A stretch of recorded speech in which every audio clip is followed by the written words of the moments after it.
নমস্কার বন্ধুরা, welcome to my mini blog. আজ হলো রবিবার, তাই তাড়াতাড়ি করে একটু খাওয়া দাওয়া করে দুপুর বিকেল করেই বেরিয়ে পড়লাম সবাই মিলে একটু শপিং করতে। আজকে যাচ্ছি আদি মোহিনীমোহন কাঞ্জিলালে পুজোর জন্য কয়েকটা শাড়ি কিনতে। বাড়ি থেকে বেরিয়ে দেখি চারদিকে কিন্তু বাঁশবাঁধা হয়েছে, পুরো পুজো পুজো ফিলিংস। চারদিকে বাঁশবাঁধা দেখতে দেখতে পৌঁছে গেলাম দোকানের সামনে। চলো এবার ভেতরে গিয়ে কিছু শপিং করা যাক। দোকানে ঢুকেই দেখলাম সে কি প্রচন্ড ভিড়। পুজোতে তো এই ভিড়টা হওয়া স্বাভাবিক। ঢুকেই শাড়ি দেখতে শুরু করলাম। অনেক খোঁজাখুঁজির পর কিছু শাড়ি পছন্দ করে এবার আস্তে আস্তে দোকান থেকে বেরিয়ে গেলাম। দোকান থেকে বেরিয়ে আশেপাশে টুকটাক একটু ঘুরে একটু চা খেয়ে আমরা আবার বাড়ির দিকে যাওয়া শুরু করলাম। তার সময় আমাদের মনে হলো আমাদের ভীষণ খিদে পাচ্ছে। যেমন ভাবা তেমন কাজ, নিউ টাউন বাস স্ট্যান্ডের সামনে দাঁড়িয়ে আমরা দুজনে দুটো এগরোল খেয়ে নিলাম।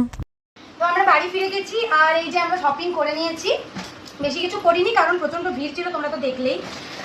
আমরা 3টে শাড়ি কিনেছি, একটা আমার, একটা আমার শাশুড়ি মায়ের, একটা ননদের। তো চলো তোমাদেরকে দেখাই। এই যে এটা আমার ননদের শাড়ি, জাম কালার আর তুতে কালারের মধ্যে। এই হচ্ছে আমার শাশুড়ি মায়ের শাড়ি। উনি একটু হালকা কালার পছন্দ করেন আর হালকা কালার পরেন, তাই। আর তো বয়স হয়েছে, বেশি ভারী পরতে পারেন না, তাই জন্য এটা হ্যান্ডলুম বোধহয়, কিন্তু হ্যান্ডলুমের নাম কি আমি জানি না। এটা হচ্ছে আঁচলটা, সুতোর কাজ করা আছে, আর গোটা বডিটা হচ্ছে এরকম কালারের। এবার হচ্ছে আমার শাড়ি।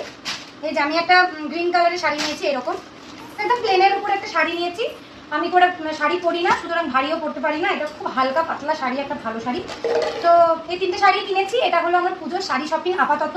এরপরে কিছু কিনলে অবশ্যই তোমাদের সাথে শেয়ার করব। তো আজকে ভিডিওটা এখানে শেষ করলাম। দেখা হবে তোমাদের সাথে পরে আবার একটা কোনো শপিং ভিডিওতে, কারণ একটা দুটো ভিডিওতে শপিং শেষ হবে না। সুতরাং নেক্সট ভিডিওতে তোমাদের সাথে আবার দেখা হবে। আজকের জন্য টাটা।